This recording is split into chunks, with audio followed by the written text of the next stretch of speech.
Siapa mafia Tanah Dago dan provokator konflik sengketa Tanah Dago menjadi perhatian utama untuk mengungkap fakta apa benar, menggugat atau kolusi saling gugat. Siapa mereka?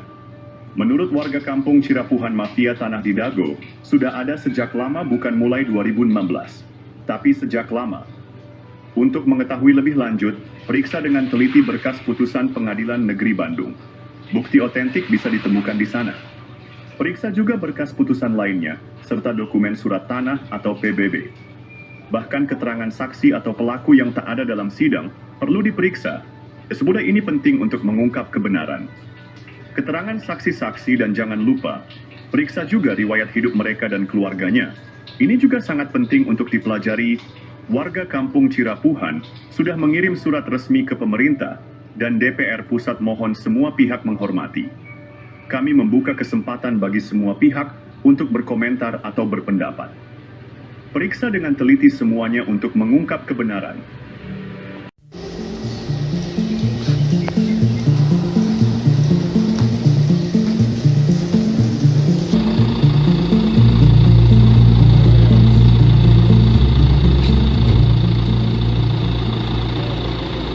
Dua tersangka kasus Dago Elos, yakni Heri Hermawan Muller dan Dodi Rustandi Muller, Senin, 22 Juli 2024, diserahkan ke Kejaksaan Negeri Kota Bandung oleh Ditreskrimum Polda Jabar. Kabid Humas Polda Jabar, Kombes Pol Abraham Jules di Mapolda Jabar, mengatakan, kedua tersangka ini diduga melanggar pasal 263 ayat 1 dan 2 juga pasal 266 KUH pidana tentang pemalsuan surat. Kombes Jules menambahkan pihaknya sudah berkoordinasi dengan Kejati Jabar untuk penyerahan dua tersangka tersebut. Hasil penyidikan untuk dua tersangka ini telah dinyatakan lengkap berdasar surat pemberitahuan keterangan hasil penyidikan yang sudah dinyatakan lengkap oleh Kejati Jabar pada 17 Juli 2024. Katanya, proses selanjutnya akan terus berlanjut dan pihaknya bakal mendalami penyelidikan, kemungkinan akan ada penambahan tersangka lainnya. Kedua tersangka itu pun sambil mengenakan baju tahanan berwarna biru tertunduk lesu keluar dari Ditahti Polda Jabar menuju mobil untuk selanjutnya dibawa ke Kejati Jabar.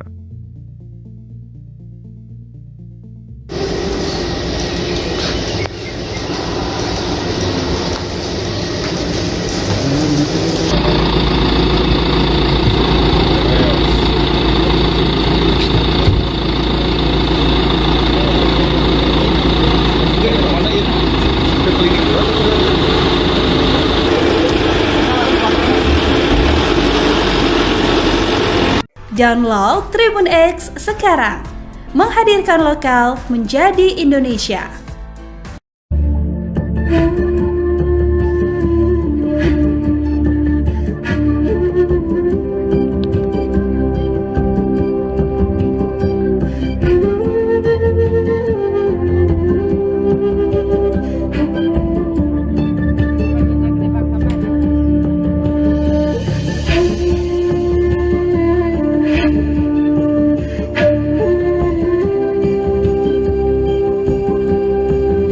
Berkas Pengadilan Negeri Bandung ada keterangan hak Eigendom Verponding Buraminten. Bahkan tergugat lebih dulu bersiap sebelum digugat, yaitu 1 Juni 2016. Ada 3 poin penting untuk diperhatikan. Pertama, pemberitaan yang ada hanya Eigendom Verponding Muller. Padahal Buraminten juga menggunakan hak barat Eigendom Verponding, yang sudah tak berlaku pada tahun 1980. Kedua, Buraminten sepakat dengan Asep Makmun semua tergugat adalah penggarapnya sehingga warga Dago Elos juga dirugikan. Ketiga, lokasi objek paling luas, 4 hektar lebih, yaitu Eigendom Verponding 374/2, berada di Kampung Cirapuhan RW 01 Bandung, bukan di Dago Elos RW 02, namun Cirapuhan RW 1. Hanya ada 3 orang yang digugat. Pada berkas tahun 1997, luas tanah warga Dago Elos kurang dari 1 hektar, sementara objek yang digugat mencapai lebih dari 6 hektar lebih. Itu 3 poin penting dan jaringan mafia tanah telah beroperasi sejak 1980.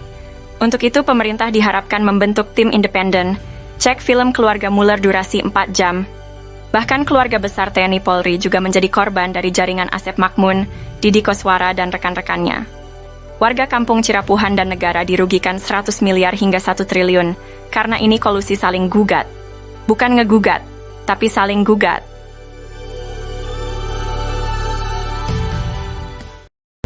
Oh janten bapak teh ngagales di iya di Ramana nih di Ramana di nih Ramana Asep Mamun mohon terus lanceuk gitu di tadinya baheula terus di gitu diuwihkeun deui ka iya teu dianggar we garapan mah di dinya aya mohon teu diuwihkeun maksudna teh di kilas galian dititipkeun gitu nya di cueu we dititipkeun nya ku diarurus ku Didi gitu mohon naik kemarin teh di dieu ku iya dijual ku Surjadi mohon eta oge masalah kasusna oge luasna oge nyerobot nu sanesna deui itu atas nama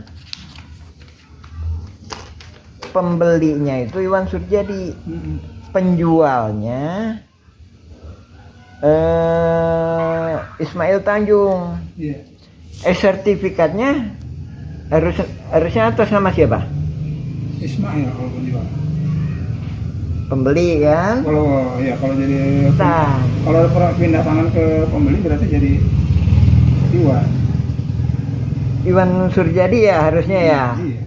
Tapi ini kenyataannya setelah dibuatin AJB itu udah dikasih hadiah berarti. Ini kan atas nama ini kan penjualnya, pembelinya Iwan Surjadi. Bismillahirrahmanirrahim. Berikut ini kami sampaikan sepak terjang riwayat hidup mafia tanah yang selama 40 tahun ini. Pada mulanya dia datang tahun 1960-an. Ayahnya bernama Ahya bersama adiknya yaitu Ada diberi naungan oleh pribumi keluarga besar Nawisan Tomi Rokayah binti Tama bin Eneoko bin Nawisan. Mafia tanah yang bernama Asep Mamun ini mulai berkenalan dengan mafia tahun 1984. Kemudian tahun 90-an Asep Mamun dan Didi Koswara memecah tanah. Let me tell them the following. To do what is right is to respect the principles of non-interference in the domestic affairs of other countries. Dramatisasi sidang sengketa tanah Dago. Siapapun yang menang, warga tetap jadi korban. Assalamualaikum warahmatullahi wabarakatuh. Halo, saat ini saya sedang berada di wilayah Dago. Masih ingat dengan konflik sengketa tanah Dago Elos? Ternyata, konflik sengketa tanah Dago Elos merupakan dramatisasi yang sengaja dilakukan oleh beberapa oknum warga yang ternyata sejak awal sengaja dibuat sebuah skenario untuk saling menggugat. Konspirasi ini dilakukan untuk membodoh-bodohi warga. Dan pada akhirnya, warga masyarakatlah yang dirugikan. Berikut ini merupakan sepak terjang dari oknum warga yang merupakan mafia tanah. Diceritakan oleh seorang tokoh masyarakat, yaitu Muhammad di Yaman. Buka channel ini untuk melihat video lengkapnya. Bismillahirrahmanirrahim. Assalamualaikum warahmatullahi wabarakatuh. Kita mengulas mengenai pernyataan kami yang mana kami menyatakan bahwa konflik Dago Elos adalah mafia tanah saling gugat. Di sini kita lebih fokus membahas masalah bahwa data-data tergugat itu didata oleh para penggugat. Yang mana kita sendiri juga menyaksikan sekitar tahun 2008 hingga 2014 atau 2015 sering kita menyaksikan Asep Mamun CS itu aktif. Dari sini juga kelihatan bahwa nama-nama pergugat utamanya 1 sampai dengan 4 ini adalah rekanan-rekanan yang udah biasa main pertanahan yang nggak jelas dengan kerjasama dengan pihak luar. Kita mengomentari pendapat, ini itunya asal-asalan. Ya bisa jadi memang asal-asalan, tapi ada yang nggak bisa dilakukan kecuali oleh hanya ketua RT atau ketua RW yang tinggal di daerah tersebut. Dalam hal ini Asep Makmun adalah ketua RW, sedangkan di RW 1 Apus Sukendar itu diangkat sama lurah. Oke, kita lebih fokus ya masalah tergugat nomor 69 Udin S. Ya, ini Udin S ya, Dagolos ya. Terus tergugat nomor 99 Udin Sudenta, Dagolos ya. Terus selanjutnya ini tergugat nomor 232 dan 233 yang mana disebutkan atas nama Cepi. Cepi ini anaknya Udin Sudenta. Nah, ini disebutkan alamatnya 215A sama 215 ya, cuma dikasih tambah A. Nah, ini menunjukkan bahwa yang ngedata ini pihak tergugat, bukan penggugat. Nah, ini menunjukkan suatu kerjasamanya. Oke, kita jelaskan ya. Adapun Udin Sudenta itu yang dimaksudkan dulu yang namanya Udin S ya, penggugat 69 ini ya. Dulu yang bersangkutan itu memang tinggal di RW 2 ya. Terus penggugat nomor 99 itu Udin Sudenta. Dia punya juga bidak di sebelah terminal yang sekarang dipakai tambal ban. Nah itu ya kan. Nah terus kenapa kok bisa itu Cepi, ada nama Cepi, padahal ini dia sendiri juga ini udah koordinasi antara penggugat sama tergugat. Nah itu tadi ya, Cepi 200, tergugat 232 sama Cepi 233 ya. Nah itu kita tunjukkan. Nah ini nih, nah, rumah ini rumah Udin Sudenta. Dari mana dia tahu bahwa ini punya Cepi, padahal Udin Sudenta punya lebih dari satu anak. Nah dari sini menunjukkan pihak tergugat, dalam hal ini pendata Asep Makmun CS, ngambil gampangnya, oh anaknya Udin Sudenta itu Cepi. Nah terus yang satunya lagi, kenapa diambil Cepi tergugat sebagai 233 beralamat 215 dan 215A. Ini salah satunya memang yang sebelah utara itu emang dijual yang namanya Pak Dirman. Sementara Pak Dirman itu mau jadi warga RT 07 RW 1. Ini kami duga dia khawatir kalau Pak Dirman ini dibantu oleh warga RW 01, dalam hal ini warga RW 01 yang nggak masuk dalam jaringan mafia tanah. Nah, adapun ini kita sendiri juga mohon ke pemerintah, dalam hal ini ke Lurah Dago, supaya batasnya diperjelas. Nah, ini batasnya diacak-acak. Tahun 99 itu batasnya di sini nih. Nah, ini kita sepakati. Jadi Demak itu masuknya ke RW 1. Kantor pos itu batas akhir RW 2. Jadi sebelah utaranya atau yang dikuasai oleh Dago Inti Geraha sekarang. Jadi asal muasalnya kan dari pribumi, diserobot oleh Asep Makmun. Dari Asep Makmun ke Pak Budi. Pak Budi dijual ke PT Dago Integraha, dia peralihkan lah garapannya ya. Itu masuk RW 01. Nah, oke, diperjelas lagi ya. Jadi balik ke poin awal. Jadi ini tadi masalah Cepi atau keluarga Pak Udin itu menunjukkan bahwa detail seperti itu hanya bisa dilakukan oleh orang-orang dalam hal ini tergugat itu sebagai ketua RW, otomatis bisa dia melakukan pendataan, apalagi dia punya data di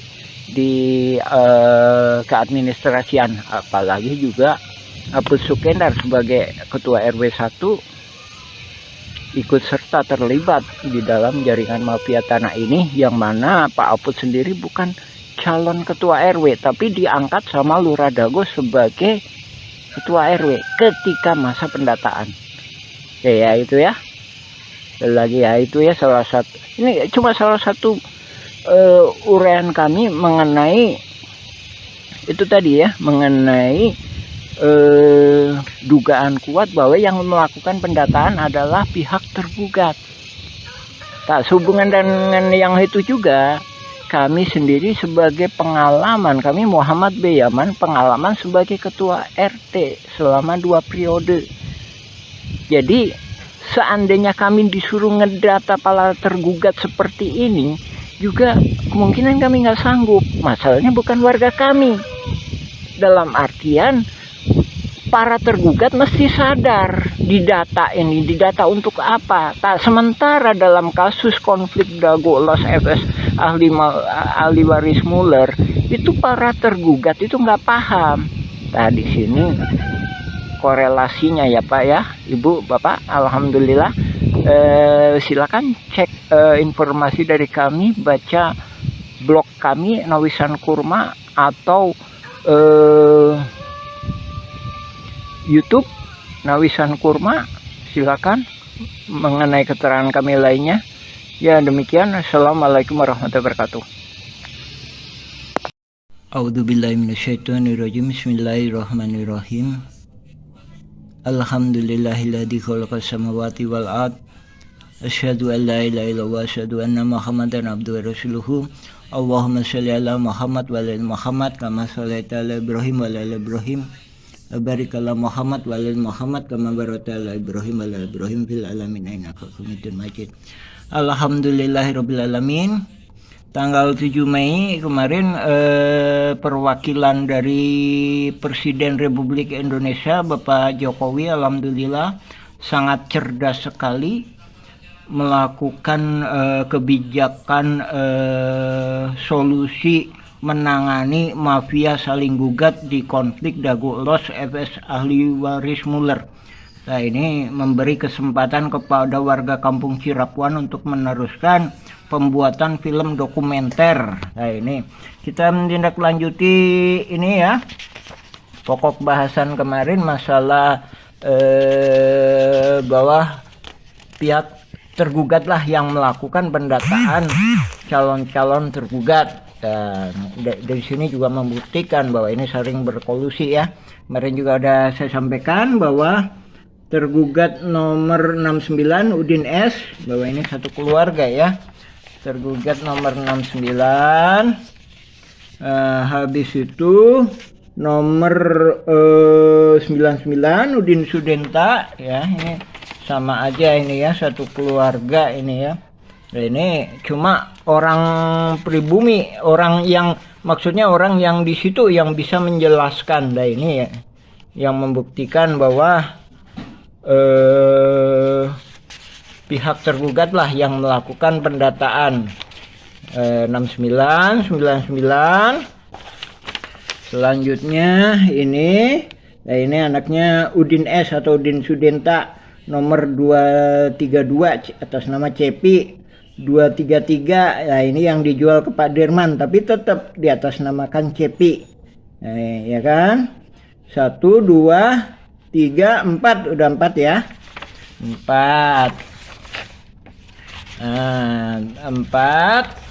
Nah, ini juga membuktikan tuh 5 Udin S. Jadi ini satu keluarga. Saya jelaskan. Jadi ini yang pertama itu bisa jadi yang di RW 2 atas nama Yani itu. Yani itu putrinya Udin S. Terus kan 5 kan? Yani.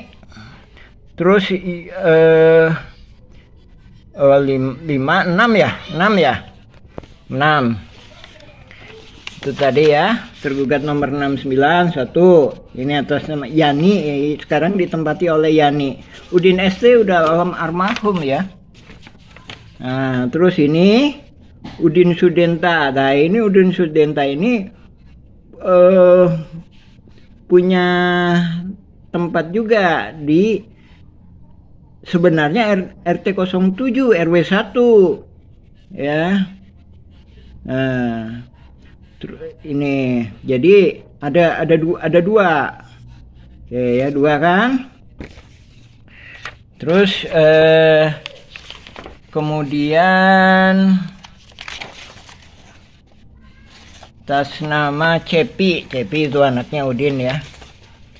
Cepi itu anaknya Udin Sudenta yang nomor 2 ini 232 sama 233. Nah, ini yang di RT 7 itu ada 2 ini. Kenapa ini ada di atas namakan Cepi? Masih ada anaknya putra, masih terkait dengan putranya Udin S atau Udin Sudenta. Karena ini dijual ke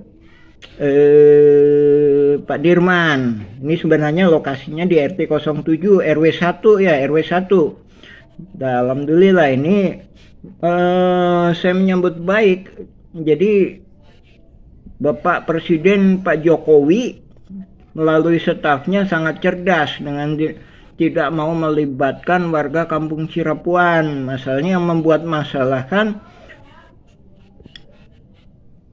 mafia saling gugat ya mereka, yang menyelesaikan ya memang harusnya mereka. Itu kalau kita ditanya Mueller penipuannya di mana? Kita nggak bisa menunjukkan, kecuali menunjukkan lewat oknum-oknum kaitannya dengan oknum-oknum. Itu tadi kan. Lagi ya, 69, tergugat 69, 99, 232, 233. Kan? Habis itu 301. Nah, ini kami berjelaskan. 1 ditempati Yani, putranya Udin Sudenta. Terus kedua di RT 7 itu ada 2. Yang satunya dipakai si Cepi, anaknya Udin S. Yang kedua dijual ke Pak Dirman, dioper aligalapkan kah ke Pak Dirman, tapi tetap atas nama Cepi. Terus ada lagi di terminal Dago. Itu ada 2, 1 buat warung kopi, kedua bikin tambal ban. Nah, itu membuktikan ya bahwa ini nggak akan mungkin kalau yang melakukannya pihak penggugat yang notabene nggak paham betul area sekitar sini ya. Ya, alhamdulillah kita menghormati kebijakan Bapak Presiden. Kita juga udah nulis nih, Bapak Panglima Perang Tertinggi Republik Indonesia, nih nomor suratnya. Ini total berkasnya beratnya lebih kurang 2,7 kilo. Adapun yang kita kirim surat ke DPR Pusat beratnya 3 kilo.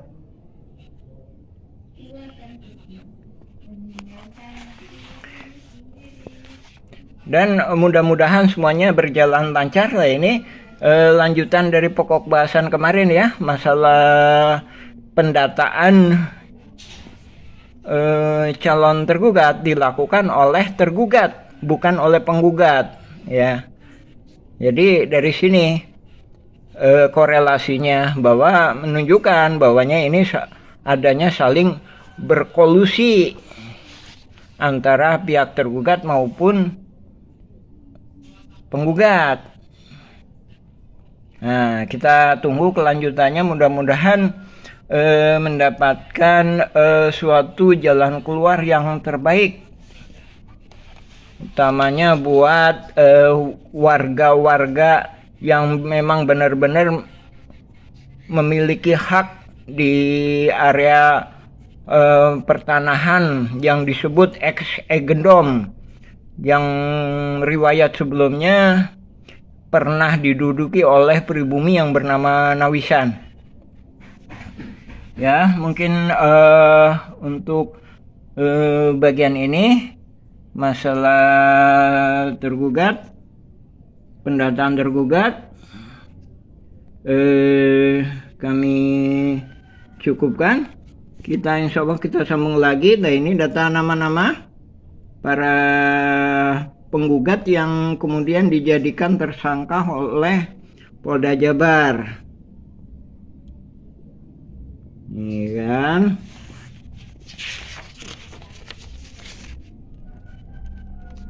Ini berkas pengadilan negeri. Silakan simak berita dari kami, atau juga bisa ngambil sebagai referensi juga berita dari putusan Pengadilan Negeri Bandung, Pengadilan Tinggi, Kasasi, dan peninjauan kembali Mahkamah Agung.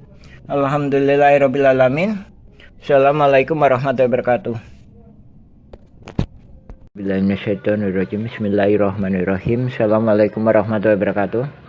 Alhamdulillah, kita melaporkan pertemuan kemarin dengan Lurah Dago dan perwakilan dari LBH warga Dagolos perihal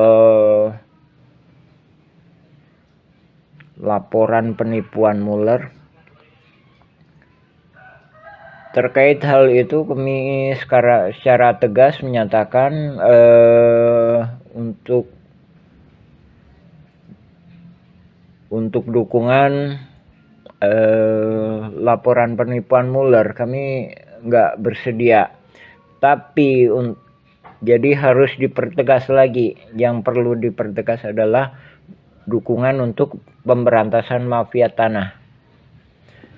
Nah, adapun bila mana cuma sekedar nyerang Muller, ini salah satu pertimbangan. Ini dokumen negara nih yang dikeluarkan oleh Mahkamah Agung Republik Indonesia di halaman 40. Di sini disebutkan ada yang namanya Bu Raminten. Ya, halaman 40-41. Ini disebutkan bahwa berdasarkan data kepemilikan dimiliki oleh Bu Raminten. Ini sama egendomnya ya. Egendom 3740, 3741, 3742. Ini sebelumnya dimiliki oleh ini, Jos Willem Slot. Kemudian dari situ ke notaris ya. Nah, habis itu ini tadi aset ini 3740, 3741 ini dihibahkan, telah menghibahkan aset ini tuh kan, hibahkan kepada Ibu Raminten. Nah, Ibu Raminten memberikan kuasa kepada Haji Samsul Marparepa. Kemudian Ibu Raminten ini bekerja sama, saling menghormati dengan para ini tergugat, yaitu Asep Makmun.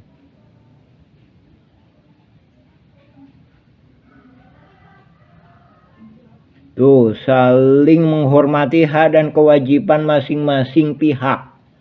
Jadi intinya Ibu Raminten atau kuasa hukumnya ini mendukung Asep Makmun. Dari berkas yang dikeluarkan Mahkamah Agung aja ini udah membuktikan ini kasus pidana. Jadi bisa membuktikan kalau nggak Bu Raminten benar, maka Muller yang salah. Sebaliknya, Kalau Muller benar, Buraminten salah, yang wajib dihukum. Nah, tapi bisa-bisa dua-duanya salah, ya kan? Pertanyaannya, kalau misalkan warga Dago Elos yang diwakili oleh Asep Makmun menang nih, Buraminten dapat apa? Ya kan? Sedangkan tanah di sini udah gak habis. Jadi ada tanah warga dan ada tanah fasilitas umum.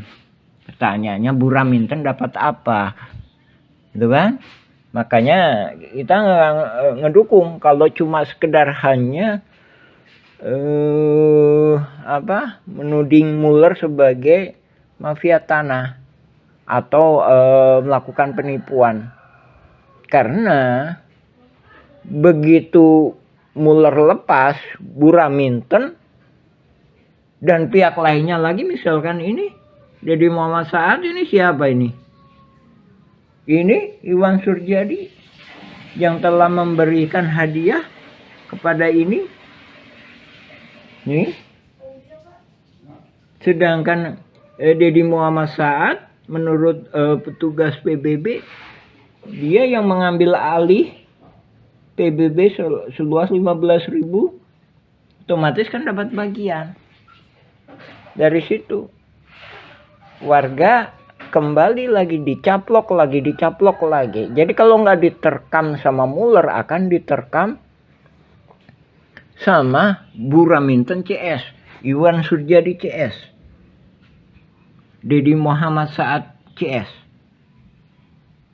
yang notabene Asep Makmun CS, ya. Jadi sekali lagi kita mohon dukungan ke pemerintah supaya untuk segera membereskan mafia-mafia tanah di Dago, khususnya ini di Cirapuan. Jadi Cirapuan itu tempatnya latihan mafia-mafia tanah ini, mulainya dari sini, Pak. Nah, ini juga kita mohon bantuan kepada TNI dan Kejaksaan untuk segera membereskan masalah mafia-mafia tanah di Cirapuan. Terus terima kasih, silakan cek keterangan-keterangan kami lainnya di ketik aja Nawisan Kurma. Demikian, Assalamualaikum warahmatullahi wabarakatuh. Alhamdulillah. Apakah ada aturan protes dan marah menurut Undang-Undang Republik Indonesia? Warga kampung Cirapuhan punya hak untuk protes dan marah jika sesuai dengan undang-undang. Mafia tanah sering saling gugat di Pengadilan Negeri Bandung, kok malah dibilang ngegugat? Mereka berkolusi antara tergugat dan penggugat. Kenapa warga kampung Cirapuhan yang dirugikan? Sejak lama, warga memproses hak pertanahan, tapi dipersulit. Bahkan untuk membuat PBB dipersulit. Objek gugatan sebagian besar di kampung Cirapuhan juga korbannya kita, tapi banyak yang digugat dan dibilang Dago Elos. Warga sudah melapor ke lembaga pemerintah dan presiden. Bukankah aspirasi dan protes lewat surat sah menurut undang-undang? Tapi banyak yang belum menanggapi. Warga tidak anarkis dan bicara sesuai data dan saksi, tapi malah dituduh ini dan itu. Sementara pihak yang anarkis malah dibantu.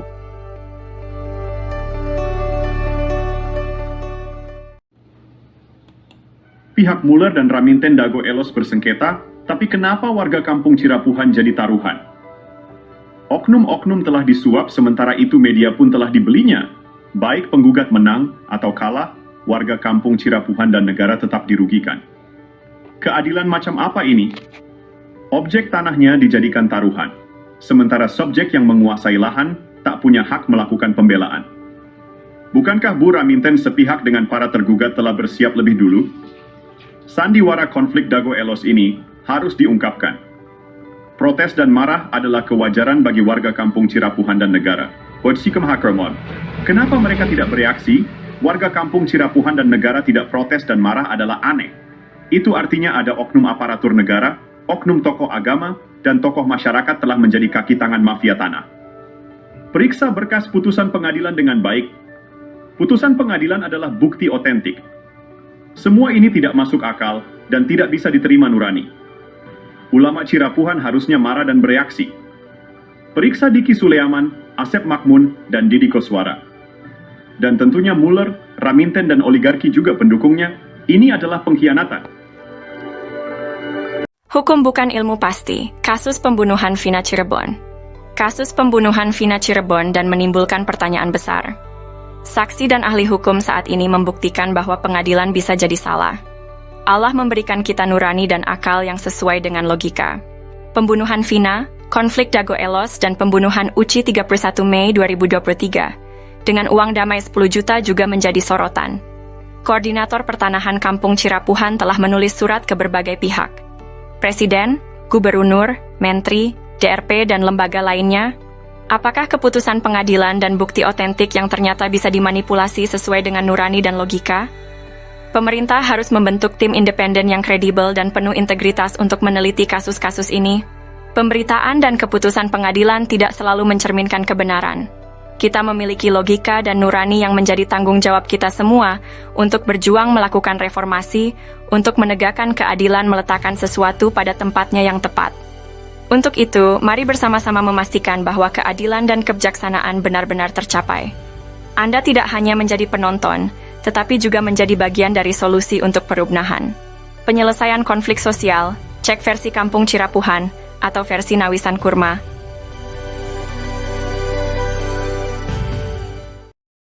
Oh janten, bapak teh ngagales di iya Di Ramana nih. di Ramana Di nih. Ramana Asep Mamun. Mohon terus Lanceuk gitu tadinya baheula. terus di gitu diuwihkeun deui ka iya. Teu Ka udah didi. anggar we garapan mah di dinya aya. Mohon Teu dieuwihkeun. maksudna teh di Kilas galian dititipkeun gitu. nya dicuwe we dititipkeun nya ku diarurus ku Didi gitu. Mohon aing kemarin teh di dieu ku iya dijual ku Surjadi. Mohon eta oge masalah kasusna oge luasna oge nyerobot nu sanesna deui. Berkas Pengadilan Negeri Bandung ada keterangan hak Eigendom Verponding Buraminten. Bahkan tergugat lebih dulu bersiap sebelum digugat, yaitu 1 Juni 2016. Ada 3 poin penting untuk diperhatikan. Pertama, pemberitaan yang ada hanya Eigendom Verponding Mueller. Padahal Buraminten juga menggunakan hak barat Eigendom Verponding, yang sudah tak berlaku pada tahun 1980. Kedua, Buraminten sepakat dengan Asep Makmun semua tergugat adalah penggarapnya sehingga warga Dago Elos juga dirugikan. Ketiga, lokasi objek paling luas, 4 hektar lebih yaitu Eigendom Verponding 374/2, berada di Kampung Cirapuhan RW 01 Bandung, bukan di Dago Elos RW 02, namun Cirapuhan RW 1. Hanya ada 3 orang yang digugat. Pada berkas tahun 1997, luas tanah warga Dago Elos kurang dari 1 hektar, sementara objek yang digugat mencapai lebih dari 6 hektar lebih. Itu 3 poin penting dan jaringan mafia tanah telah beroperasi sejak 1980. Untuk itu pemerintah diharapkan membentuk tim independen, cek film keluarga Mueller durasi 4 jam. Bahkan keluarga besar TNI Polri juga menjadi korban dari jaringan Asep Makmun, Didi Koswara dan rekan-rekannya. Warga Kampung Cirapuhan dan negara dirugikan 100 miliar hingga 1 triliun, karena ini kolusi saling gugat. Bukan ngegugat, tapi saling gugat.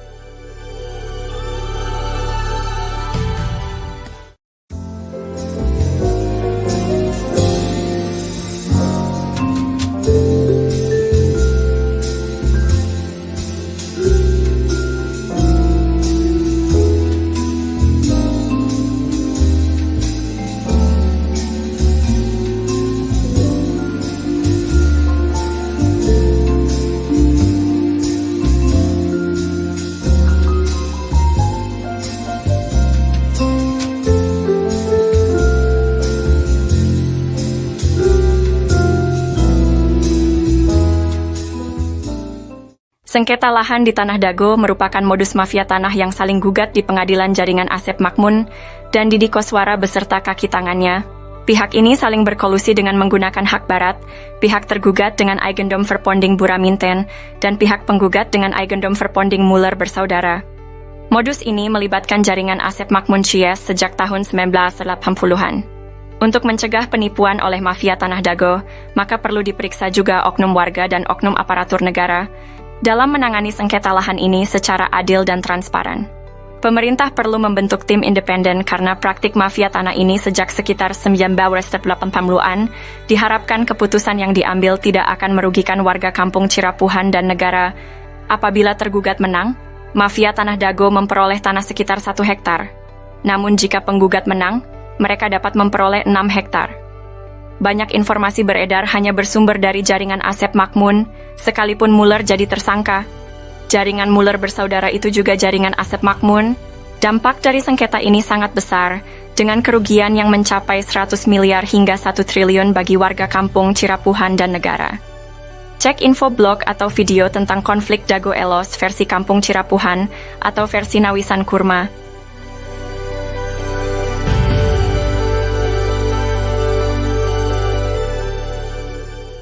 Halo semuanya, hari ini kita akan membahas sejarah menarik tentang kantor pos Dago dan terminal Dago juga, warga Dago Elos di Bandung sejak zaman Belanda. Pada tahun 1800-an, wilayah ini merupakan wilayah pribumi, lalu ada pabrik tegel Simongan. Pada tahun 1918 atau 1923 di Eigendom Verponding 3740 dan 3741. Setelah kemerdekaan Indonesia, sekitar tahun 1970-an, dibangunlah kantor pos dan terminal Dago. Pada tahun 1984, warga Dago Elos RW 02 diberi lahan di belakang terminal Dago dan belakang pasar Inpres atau kantor pos. Pribumi Dago Elos adalah keluarga leluhurnya Jana, seorang kuli panggul. Namun sayangnya jaringan mafia tanah mulai menyerobot fasilitas umum di sekitar terminal Dago dan kantor pos. Maka ini merugikan warga dan negara 100 miliar hingga 1 triliun. Untuk itu, diharapkan pemerintah membentuk tim independen untuk mengungkap jaringan mafia Tanah Dago yang merugikan warga dan negara. Semoga masalah ini segera terselesaikan. Untuk info, silahkan cek blog atau video versi Kampung Cirapuhan atau Nawisan Kurma. Terima kasih.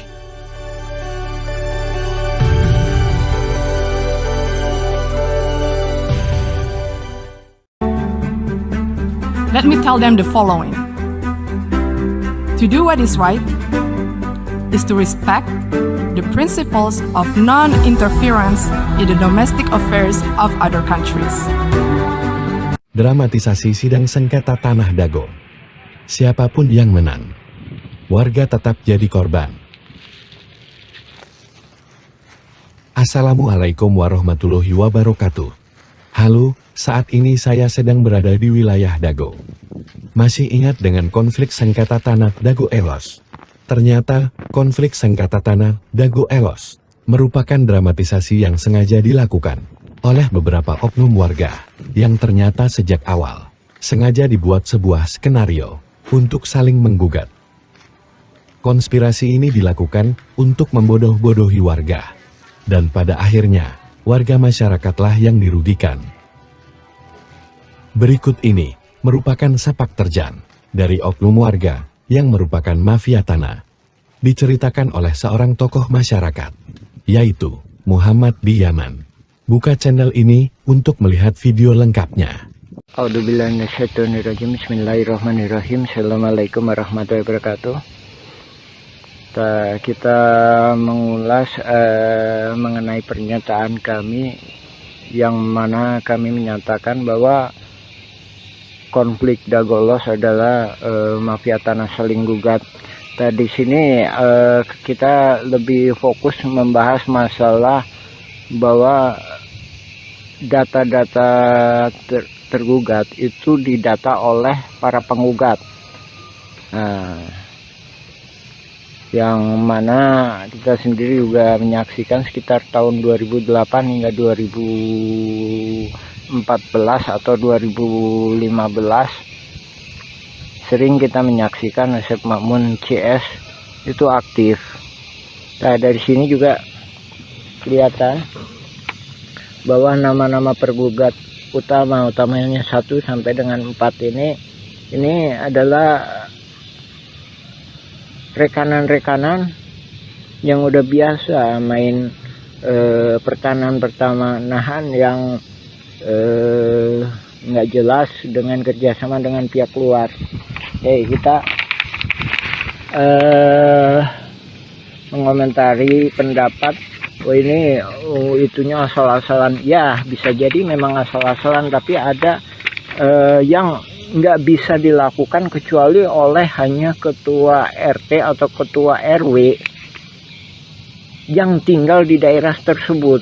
Nah, dalam hal ini Asep Makmun adalah ketua RW, sedangkan di RW 1 Apud Sukendar itu diangkat sama lurah. Nah, oke, kita lebih fokus ya masalah tergugat nomor 69 Udin S. Nah, ini Udin S ya, udah golos ya. Terus tergugat nomor 99 Udin Sudinta, ada golos ya. Terus selanjutnya ini tergugat nomor 232 dan 233 yang mana disebutkan atas nama Cepi. Cepi ini anaknya Udin Sudinta. Nah, ini disebutkan alamatnya 215A sama 215 ya, cuma dikasih tambah A. Nah, ini menunjukkan bahwa yang ngedata ini pihak tergugat, bukan penggugat. Nah, ini menunjukkan suatu kerjasamanya. Oke, kita jelaskan ya. Adapun Udin Sudinta itu yang dimaksudkan dulu yang namanya Udin S ya, penggugat 69 ini ya. Dulu yang bersangkutan itu memang tinggal di RW 2 ya. Terus penggugat nomor 99 itu Udin Sudinta. Dia punya juga bidak di sebelah terminal yang sekarang dipakai tambal ban. Nah, itu ya kan. Nah, terus kenapa kok bisa itu Cepi, ada nama Cepi, padahal ini dia sendiri juga ini udah koordinasi antara penggugat sama tergugat. Nah, itu tadi ya, Cepi 200, tergugat 232 sama Cepi 233 ya. Nah, itu kita tunjukkan. Nah, ini nih. Nah, rumah ini rumah Udin Sudinta. Dari mana dia tahu bahwa ini punya Cepi? Padahal Udin Sudinta punya lebih dari satu anak. Nah, dari sini menunjukkan pihak tergugat, dalam hal ini pendata Asep Makmun CS, ngambil gampangnya, oh anaknya Udin Sudinta itu Cepi. Nah, terus yang satunya lagi, kenapa diambil Cepi tergugat sebagai 233 beralamat 215 dan 215A. Ini salah satunya memang yang sebelah utara itu emang dijual yang namanya Pak Dirman. Sementara Pak Dirman itu mau jadi warga RT 07 RW 1. Ini kami duga dia khawatir kalau Pak Dirman ini dibantu oleh warga RW 01, dalam hal ini warga RW 01 yang nggak masuk dalam jaringan mafia tanah. Nah, adapun ini kita sendiri juga mohon ke pemerintah, dalam hal ini ke Lurah Dago, supaya batasnya diperjelas. Nah, ini batasnya diacak-acak. Tahun 99 itu batasnya di sini nih. Nah, ini kita sepakati. Jadi Demak itu masuknya ke RW 1. Kantor pos itu batas akhir RW 2. Jadi sebelah utaranya atau yang dikuasai oleh Dago Inti Geraha sekarang. Jadi asal muasalnya kan dari pribumi diserobot oleh Asep Makmun, dari Asep Makmun ke Pak Budi. Pak Budi dijual ke PT Dago Inti Geraha, dia peralihkan lah garapannya ya. Itu masuk RW 01. Nah, oke, diperjelas lagi ya. Jadi balik ke poin awal. Jadi ini tadi masalah Cepi atau keluarga Pak Udin itu menunjukkan bahwa detail detail seperti itu hanya bisa dilakukan oleh orang-orang dalam hal ini tergugat itu sebagai ketua RW, otomatis bisa dia melakukan pendataan, apalagi dia punya data di keadministrasian, apalagi juga Apus Sukendar sebagai ketua RW 1 ikut serta terlibat di dalam jaringan mafia tanah ini, yang mana Pak Apus sendiri bukan calon ketua RW tapi diangkat sama Lurah Dago sebagai ketua RW ketika masa pendataan. Oke ya, itu ya.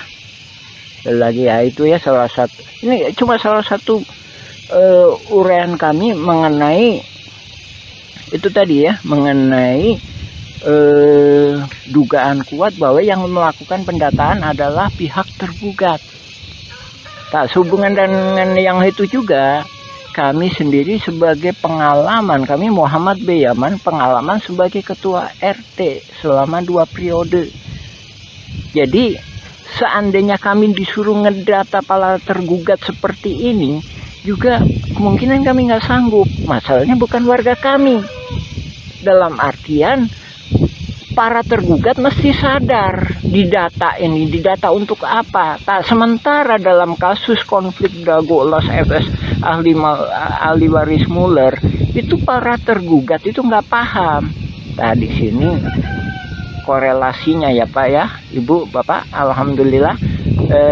Silakan cek informasi dari kami, baca blog kami Nawisan Kurma atau YouTube Nawisan Kurma, silakan mengenai keterangan kami lainnya. Ya demikian, assalamualaikum warahmatullahi wabarakatuh. A'udzubillahi minasyaitonirrajim. Bismillahirrahmanirrahim. Alhamdulillahilladzi khalaqas samawati wal ard. Asyhadu an la ilaha illallah wa asyhadu anna Muhammadan abduhu wa rasuluhu. Allahumma shalli ala Muhammad wa ala Muhammad kama shallaita ala Ibrahim wa ala Ibrahim. Barik ala Muhammad wa ala Muhammad kama barakta ala Ibrahim wa ala Ibrahim fil alamin innaka Hamidum Majid. Alhamdulillahirabbil alamin. Tanggal 7 Mei kemarin perwakilan dari Presiden Republik Indonesia Bapak Jokowi alhamdulillah sangat cerdas sekali melakukan kebijakan solusi menangani mafia saling gugat di konflik Dago Elos FS ahli waris Muller. Nah ini memberi kesempatan kepada warga kampung Cirapuan untuk meneruskan pembuatan film dokumenter. Nah ini kita menindaklanjuti ini ya, pokok bahasan kemarin masalah bahwa pihak tergugatlah yang melakukan pendataan calon-calon tergugat. Dan dari sini juga membuktikan bahwa ini sering berkolusi ya. Kemarin juga ada saya sampaikan bahwa tergugat nomor 69 Udin S, bahwa ini satu keluarga ya. Tergugat nomor 69, habis itu nomor 99 Udin Sudenta ya, ini sama aja ini ya, satu keluarga ini ya. Nah, ini cuma orang pribumi, orang yang maksudnya orang yang di situ yang bisa menjelaskan. Nah ini ya yang membuktikan bahwa pihak tergugat lah yang melakukan pendataan. 69, 99. Selanjutnya ini, nah ini anaknya Udin S atau Udin Sudenta nomor 232 atas nama Cepi 233. Nah ini yang dijual ke Pak Dirman tapi tetap di atas namakan Cepi. Nah, ya kan? 1, 2, 3, 4, udah 4 ya. 4. Nah, 4. Nah, ini juga membuktikan tuh 5 Udin S. Jadi ini satu keluarga. Saya jelaskan. Jadi ini yang pertama itu bisa jadi yang di RW 2 atas nama Yani itu. Yani itu putrinya Udin S. Terus kan 5 kan? Yani. Terus 5, 6 ya? 6 ya? 6. Itu tadi ya, tergugat nomor 69, 1. Ini atas nama Yani, sekarang ditempati oleh Yani. Udin ST udah almarhum ya. Nah, terus ini Udin Sudenta. Nah, ini Udin Sudenta ini punya tempat juga di sebenarnya RT 07 RW 1 ya. Nah, ini jadi ada dua.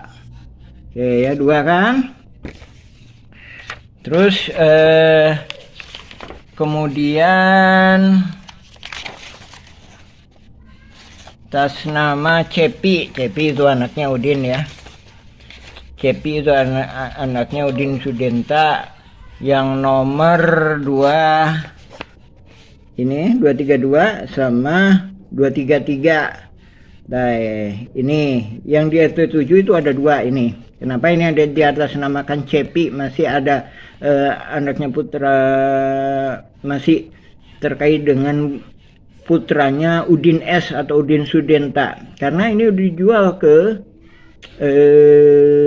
Pak Dirman. Ini sebenarnya lokasinya di RT 07 RW 1 ya, RW 1. Alhamdulillah ini saya menyambut baik. Jadi Bapak Presiden Pak Jokowi melalui stafnya sangat cerdas dengan tidak mau melibatkan warga Kampung Cirapuan. Masalahnya yang membuat masalah kan mafia saling gugat ya mereka, yang menyelesaikan ya memang harusnya mereka. Itu kalau kita ditanya Mueller penipuannya di mana, kita nggak bisa menunjukkan kecuali menunjukkan lewat oknum-oknum kaitannya dengan oknum-oknum. Itu tadi kan lagi ya, 69 tergugat 69 99 232 233 kan. Habis itu 301. Nah, ini kami berjelaskan. 1 ditempati Yani putranya Udin Sudenta. Terus kedua di RT 7 itu ada 2. Yang satunya dipakai si Cepi, anaknya Udin S. Yang kedua dijual ke Pak Dirman, dioper aligalapkan kah ke Pak Dirman, tapi tetap atas nama Cepi. Terus ada lagi di terminal Dago. Itu ada 2, 1 buat warung kopi, kedua bikin tambal ban. Nah, itu membuktikan ya bahwa ini nggak akan mungkin kalau yang melakukannya pihak penggugat yang notabene nggak paham betul area sekitar sini ya.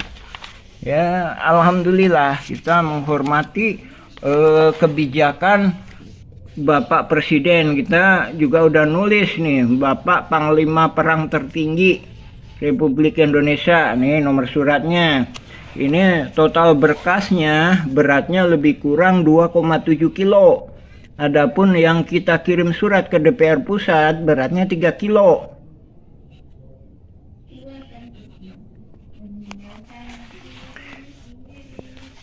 Dan mudah-mudahan semuanya berjalan lancar lah ini. Lanjutan dari pokok bahasan kemarin ya, masalah pendataan calon tergugat dilakukan oleh tergugat, bukan oleh penggugat ya. Jadi dari sini korelasinya bahwa menunjukkan bahwanya ini adanya saling berkolusi antara pihak tergugat maupun penggugat. Nah, kita tunggu kelanjutannya, mudah-mudahan mendapatkan suatu jalan keluar yang terbaik, utamanya buat warga-warga yang memang benar-benar memiliki hak di area pertanahan yang disebut ex-egendom, yang riwayat sebelumnya pernah diduduki oleh pribumi yang bernama Nawisan. Ya, mungkin untuk bagian ini masalah tergugat, pendataan tergugat, kami cukupkan. Kita insya Allah kita sambung lagi. Nah, ini data nama-nama para penggugat yang kemudian dijadikan tersangka oleh Polda Jabar. Ini kan.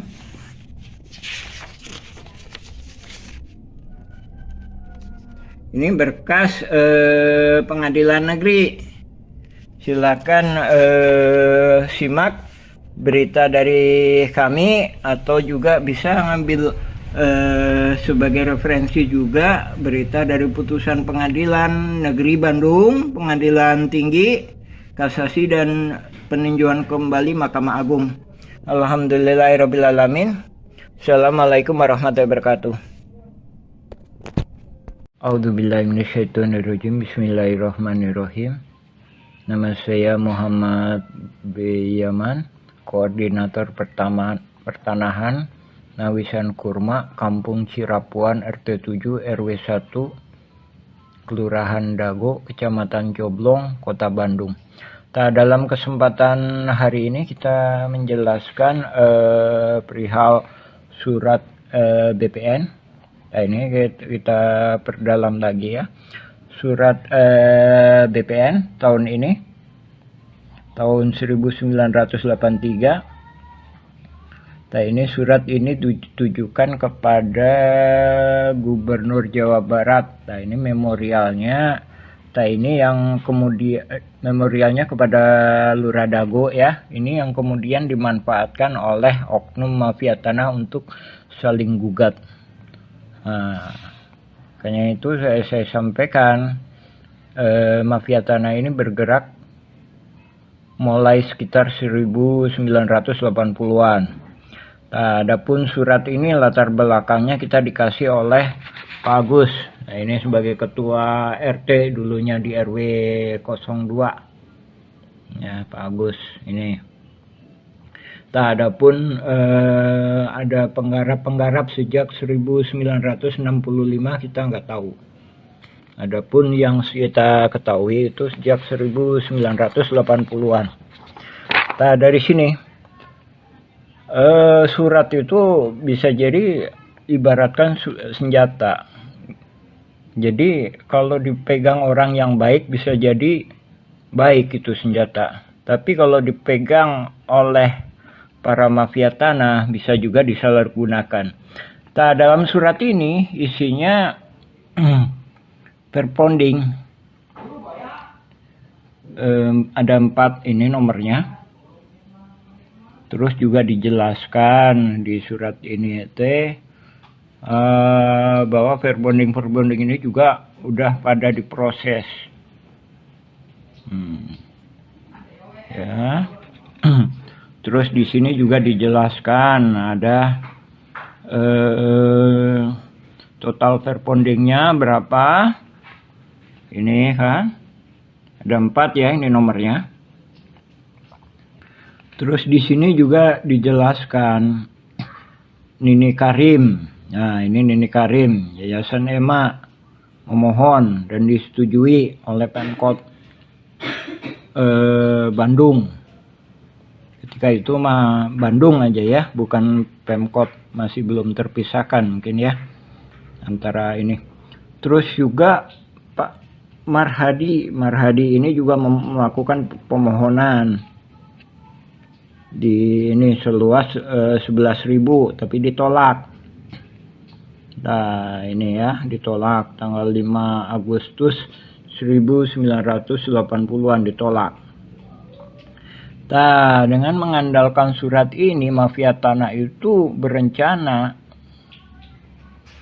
terus membuat suatu jaringan yang di kemudian hari ya sekarang ini ya terkenal dengan konflik Dago Elos FS ahli waris Muller.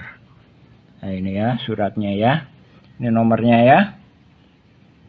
nomornya. Kita terus terang cuma mendapatkan 1 lembar ini dari Bapak Agus yang dulu pernah menjabat sebagai ketua RT di RW 02.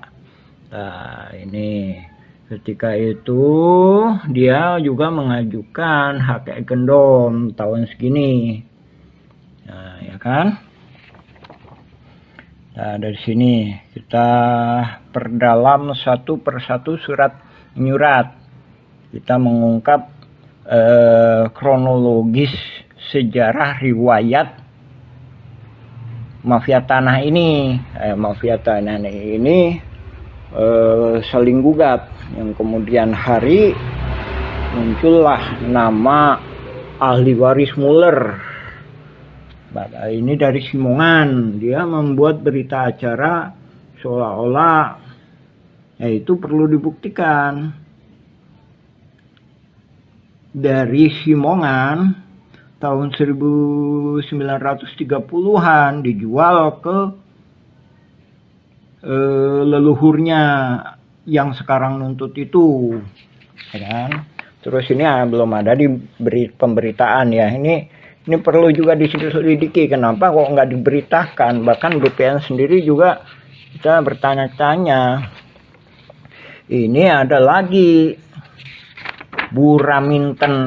Nah, ini berkas negara, ini berkas negara putusan pengadilan negeri. Nah, ini nomornya.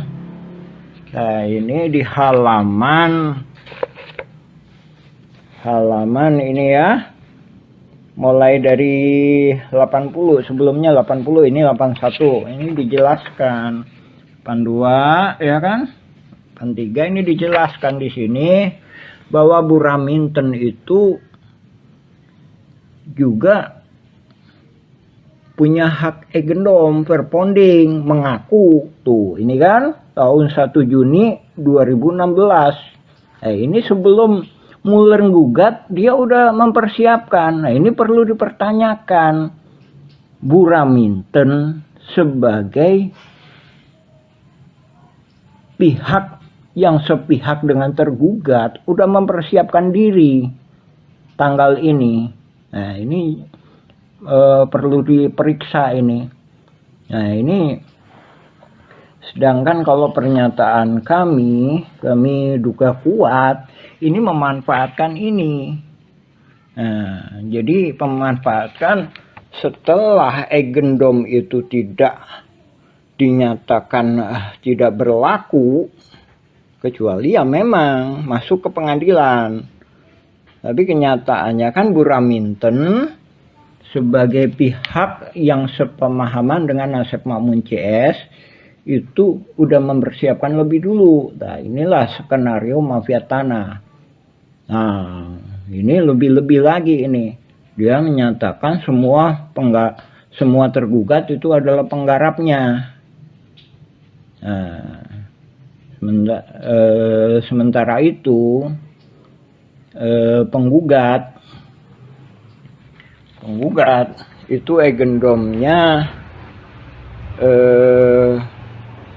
seolah-olah diduga kuat itu juga manipulasi, seolah-olah dia leluhurnya itu udah membeli dari Simongan. Nah, ini di dalam surat ini dinyatakan bahwa agendom itu agendom Simongan tadinya, yang memang juga sepakat agendom awalnya Simongan tahun 1930-an. Ahli waris Muller mengakui bahwa leluhurnya atau Hendrik Muller itu membeli dari Simongan. Anehnya yang dibeli 3 verponding. Nah, sebagaimana pernyataan kami, sebenarnya verponding ini pun untuk wilayah sini nggak bisa. Ini pribumi lebih dulu, buktinya dengan adanya makam. Buktinya adanya makam. Nah, di sini adanya makam. Jadi sebelum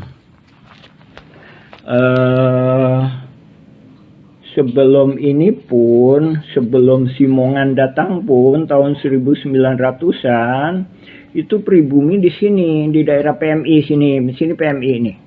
PMI. Habis itu disuruhlah ke sini. Begitu disuruh ke sini, ternyata Simongan ini nyerobot lagi. Simongan itu kan Belanda penjajah, robot lagi. Nah, akhirnya juga disepakati lah di sini, ya kan? Di sini, ini pribumi. Jadi di sini Nawisan dan beserta keluarganya, beserta pribumi-pribumi lainnya. Nah, ini juga saudaranya Nawisan. Nawisan punya anak, Nek Okoh, Nek Emeh, Nek Eyong, Nek Ewung, Nek Emeh, ya kan? Nah, dari sini kan? Nah, dari sini juga udah ada pertentangan. Setelah Indonesia merdeka pun direbut kembali pribumi beserta tentara keamanan rakyat dan juga pemerintahan Indonesia, ya. Jadi kesepakatan damai, balik lagi kesepakatan damai itu, ini pabriknya Simongan di sini nih, atau yang sekarang disebut RW 2. Nah, ini sementara ini RW 1. Nah, ini RW 1. Kenapa? Karena ini juga termasuknya keluarga Nawisan. Ya. Nah, adapun Nawisan Kurma bukan berarti ini tanah Nawisan. Yang kita maksudkan tanah yang pernah diduduki pribumi yang bernama Nawisan. Mudah-mudahan penuh karoma itu ya. Silakan cek video dan blog-blog kami Nawisan Kurma atau Dago Elos versi Kampung Cirapuan. Nah, ini kita berusaha menjelaskan pada dunia. Nah, ini adanya gugatan Muller ini udah merubah sejarah ini, merubah sejarah. Nah, ini Asep Makmun sendiri katanya dari Nini Karim, sebenarnya juga dia nggak jelas. Dia juga udah ngoper-ngoperkan. Bahkan kedatangan Asep Makmun sendiri itu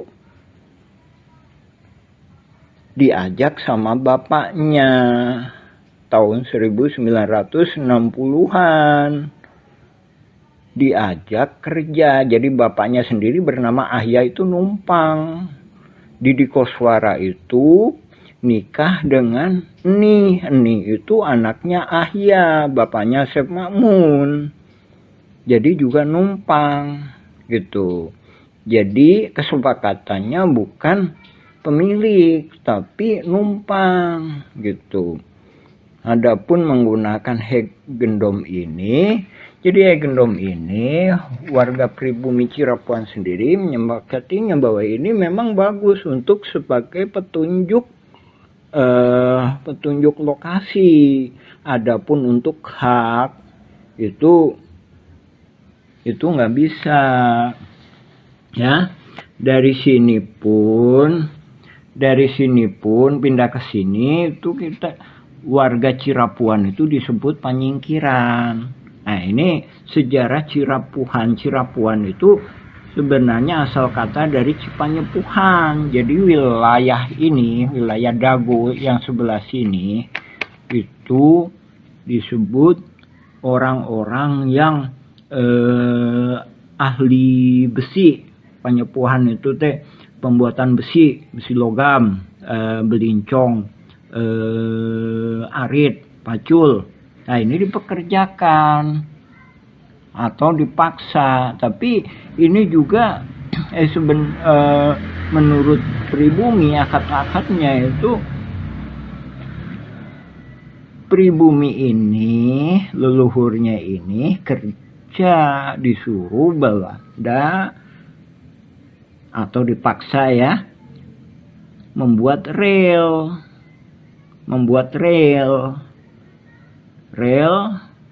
dari Bandung ke Purwakarta, atau dari Bandung ke timur, atau dari Bandung ke selatan, Padalarang ke barat, dan sekitarnya. Selain itu, pribumi Cirapuhan ini berkebun. Nah, disinilah berkebun PMI ini. Kemudian digusur ke sini. Kemudian disepakati, nah ini Simongan, pabriknya Simongan di sini. Ini terminal. Nah, ini kantor pos. Nah, ini batasnya kantor pos. Pribumi di sini. Sementara Belanda ini di sini. Kemudian memang setelah pembangunan gua Belanda di sini, kurang lebih gua Belanda ya. Itu kan komplek militer ya. Nggak boleh di pinggir jalan. Ya, jangan bayangkan ini jalan udah ada belum. Nah, tahun 1910-an ini masih istilahnya jalan rahasia lah, masalahnya ini komplek militer ya. Nah, jalanan ini lebih jelas itu tahun 1920-an ketika dibangun PLTA di sini. PLTA ini. Nah, ini Hotel The Match ya, patokannya Hotel The Match di sini ya. Ini PLTA di sini. Nah, ini gua Belanda ya, kurang lebih di sini. Ke sana ya, ke utara ya. Ini selatan, ini ke kota Bandung ini sini. Ya. Ini lebih kurang Hotel Jayakarta, ini Hotel Sheraton misalkan sini ya. Nah, ini The Match sini. Nah, ini disebut penyingkiran. Nah, ketika berkebun menjual hasilnya itu di Simpang Dago. Nah, mungkin di sini ya. Oke, di Simpang Dago sini ya. Nampak Simpang Dago sini? Karena batas di sini, dari sisi sebelah sini Gasibu ya. Sebelah sini, ini misalkan ini ITB ya, ITB, kampus ITB. Nah, di sini. Ya, yang sekarang yang lebih kurangnya itu pasar Simpang itu. Itu Nadagoan, Dago. Menunggu di sini. Kenapa? Ini batasnya di sini Belanda. Ini Belanda. Jadi pribumi cuma sampai sini. Oke, balik lagi ke sini ya. Tapi namanya penjajah juga udah diituin di sini. Nggak mau, dia juga disuruh naik lagi ke atas lagi. Akhirnya di sini kan. Oke, Simongan mendirikan pabrik di sini. Nah, ini jangan bayangkan seperti saat ini masih ada jalan. Enggak, ketika itu 1900-an masih banyak binatang buas. Bahkan ini juga masih banyak bambu-bambu dan pepohonan. Nah, Simongan mendirikan pabrik di sini.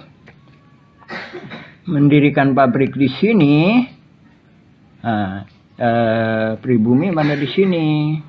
Nah, Nawisan itu bersama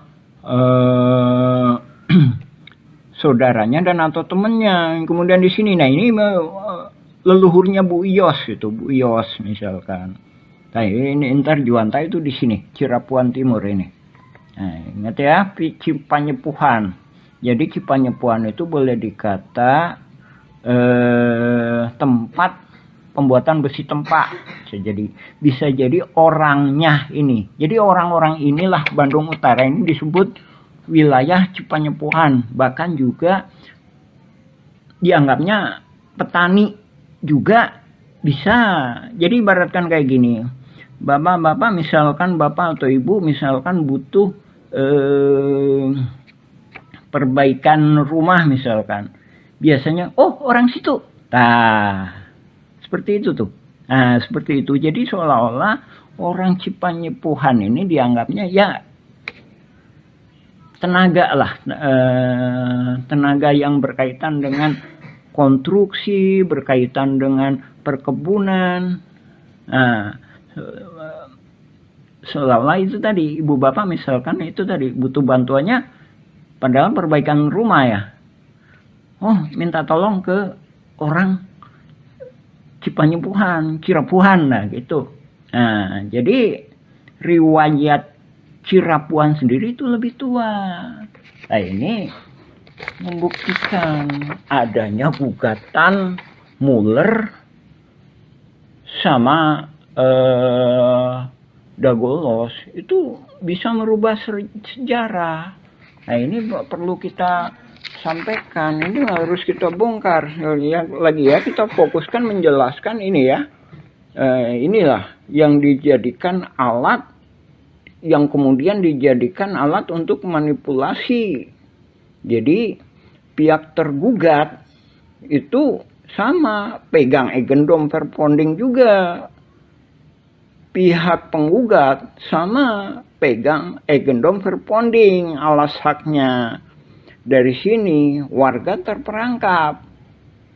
Jadi yang tergugat itu juga terperangkap. Jadi nggak punya kesempatan untuk merdeka atau mendapatkan hak pertanahan. Dan juga warga yang tidak tergugat juga sama. Dalam hal ini juga pemerintah juga dirugikan. Nah, tergugat menang, pemerintah dan warga kampung Cirapuhan itu dirugikan sekitar lebih kurang 100 miliar hingga 1 triliun. Ya, ini kalau penggugat menang, nah ini kayak sepak bola gajah. Jadi oknum-oknum ini mengusahakan supaya penggugat menang. Alhamdulillah udah Isya ya, kita sambung lagi ke bagian berikutnya. Ini riwayat surat BPN ya. Ini ingat ya, ini suratnya.